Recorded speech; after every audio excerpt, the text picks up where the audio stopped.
جب تم اللہ کے سوا باقی چیزوں میں اپنا سکون تلاش کرتے ہو تو وہ تمہیں سب چیزیں تھما کر بے سکون کر دیتا ہے۔ ہر شے کی تکمیل کے بعد تمہیں اپنا آپ خالی لگنے لگتا ہے۔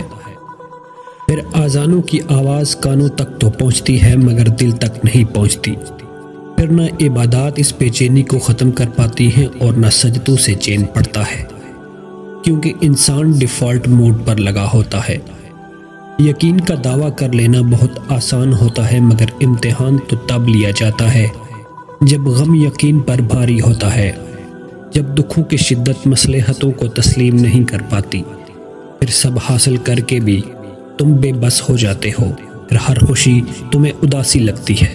پھر اللہ تمہیں بتاتا ہے کہ میں ہوں تو سب ہے، میں نہیں تو کچھ بھی نہیں۔ زندگی کی ایکویشن سے اللہ کو نکال دیا جائے تو باقی سب صفر سے ضرب کھا جاتا ہے، اور اگر رب سے تعلق مضبوط ہو جائے تو وہ بھی تمہاری چاہت کے لیے ہر ناممکن کو ممکن بنا دیتا ہے، یا تو عطا کر دیتا ہے یا پھر طلب ہی مٹا دیتا ہے۔ ٹوٹے ہوئے دل سے نکلی ہوئی پکار کو تو اللہ کبھی واپس نہیں موڑتا۔ ایسے میں جب بندہ دعا کرتا ہے تو آمین کہنے سے پہلے اللہ فرشتوں کو حکم دیتا ہے کہ میرے اس بندے کی چاہت قبول کر لی جائے۔